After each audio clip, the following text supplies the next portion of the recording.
My name is Al Rogers. I'm with the Progressive Communications Network, as well as broadcasting this video on the Interfaith Justice League later today. The Justice and Policing Act will give local police will have to provide data and tracking information on use of force. Right now, only 40% of the data is submitted by police organizations around the country. It's not mandatory.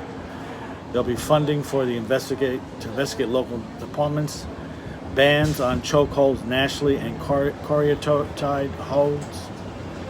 holds, bans on no-knock warrants, and national database of police misconduct would have to be entered into a national base. As I said earlier, only 40% of the police departments now report to the national database. Making police body cams mandatory on all no-knock warrants would be a great start.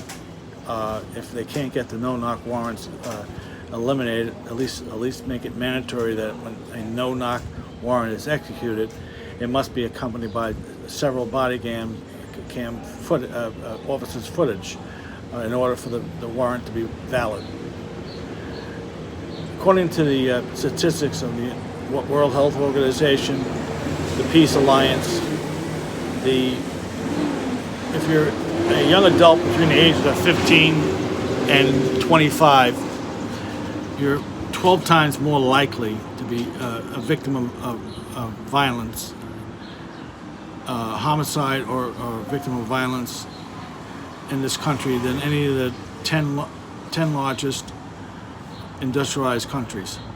Back in 2002, it was only 10 times as likely, but now we're at 12 times more likely for a young adult between the ages of 15 and 25 to fall victim to violence. This statistic obviously translates to people of all religion, nationalities, racial background. This is across the board. In Japan, they're 25 times safer than us in the United States. England's about 11 times.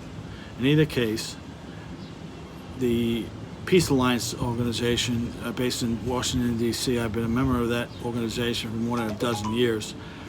There have been national conferences that have been unsuccessful in getting the Peace Department bill passed. Right now, we've been fortunate enough to get the United Institute of Peace established some 7-8 years ago. The bill that's now before Congress will probably take several weeks before it's finalized and heads over to the Senate. You can email me at the Interfaith Justice League interfaithjustice.league@gmail. You can also see this video on the My Peace TV channel, Peace Activist, as well as my YouTube channel, Democrat Activist. Right now, the past 14 days, we're heading into the 15th day of nationwide demonstrations. We've seen we have not seen justice for Garner and Cory, Brionna Taylor, Eric Gardner, Walter Scott of South Carolina.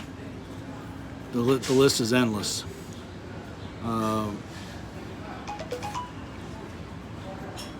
I was watching the video services in Houston, and it's one of these things that affects you for a lifetime when you see these kind of services.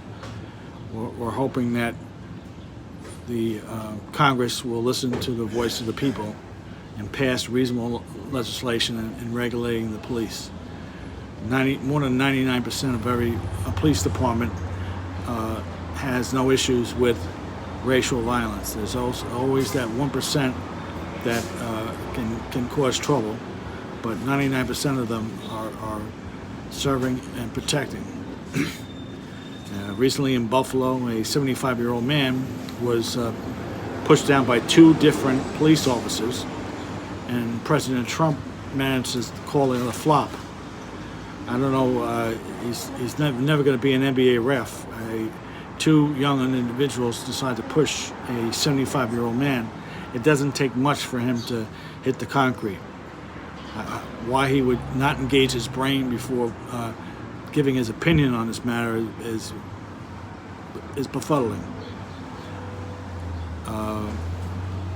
Tomorrow, I hope to have both Congressman Bobby Scott and Rabbi Barry Silver, the founder of the Interfaith Justice League, broadcasting here from Washington, D.C.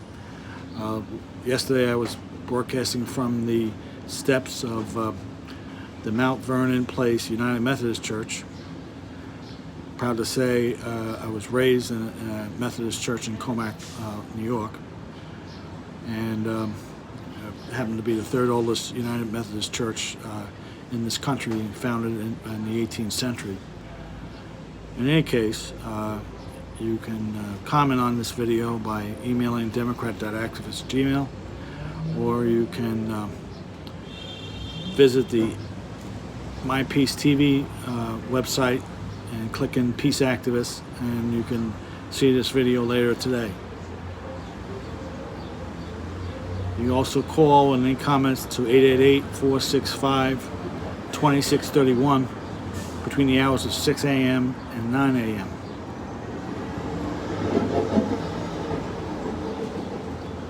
Hope everybody has an enjoyable June 9th.